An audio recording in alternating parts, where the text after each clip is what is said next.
just wanted to be out on my own and do my own thing. It makes me feel better as a person, just being able to not have to rely on my family my whole life. For Amy Pilson, life changed 2 months ago. She moved into her own apartment, fitted out with her in mind. Why does this work well for you? Because everything has been thought of. The space itself is great. The hallway is wider and all the doors are wider in the kitchen specifically. The cutouts so I can fit underneath rather than having to be side on.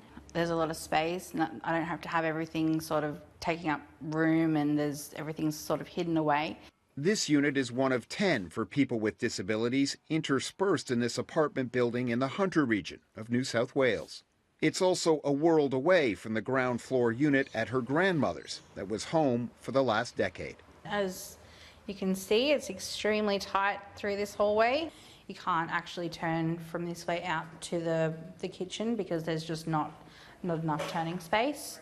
Even just trying to manoeuvre into the bathroom, there's a little lip there as well, so it makes it a little bit harder to manoeuvre. So Amy, one of the things about living here is that most of the living area for the rest of the house, of course, is up the stairs here, right? Yeah, everything else is upstairs, 3 bedrooms, and then main kitchen, my family all live up there, and I was just down here by myself. So you were sort of kind of isolated down here for a while, I guess. Yeah, it was, I guess, independent without the independence. Do you ever think, like, you can't believe how long you lived like this? Yeah, 10 years is a long time to be here. I was, 9 years in the chair, and I think now, how did I survive that long? Ben Parkinson is one of Amy's new neighbors. His apartment is almost totally run by tablet. A simple touch controls the lights, the temperature, even the blinds.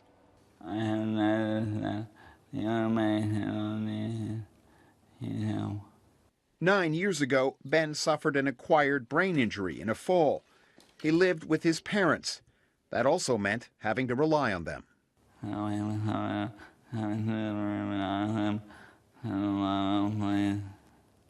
Ben's experience is featured in this video from Summer Housing, the not-for-profit organization behind this project. Of the 110 units here, 10 were designed for people with disability. Hello. Hi, Ben. How can we help? And one unit is staffed 24 hours a day to help residents with a disability if they need it. It's a new model that works because the NDIS is paying to help meet the huge demand for disability housing. An organisation like Summer Housing can say, look, that's an income stream that we can rely on. And in talking to the development community, it in turn can rely upon. That income stream can help cover deposits and mortgage payments. But I think the most exciting and I think the one that offers the most promise is to sit down with developers right on day one before anything's built. There's a vacant block of land. That's what's happening at this project in Melbourne, being built by one of the biggest apartment developers in the country. You're on Grocom's Greenwich project, and this is an apartment project in Fairfield in Victoria. Adjacent to us over in the corner there through the garden is a 4-level apartment building, all up, 77 apartments in the project. 10 units designed for people with a disability are included from the ground up. Wouldn't it be easier just to build a building with 77 units and sell them? I mean, in this market, you're going to be able to sell them. Why is Grocom doing this? The market is broader.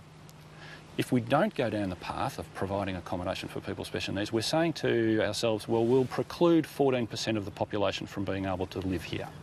That's pretty dumb. And Grocom believes if this works, other developers will notice. The opportunity that flows from the NDIS, the property industry will see opportunity there and look for ways to facilitate those outcomes. This is one example. There'll be others. Over time, it'll just become par for the course. Back at her apartment, Amy Pilson says this is a win-win. People with disabilities live here, but not all bunched together. They are part of this community. I don't think people should be shocked or, worried that there's 10 people living in this building that have disabilities. I mean, we're all people. We all need somewhere to live.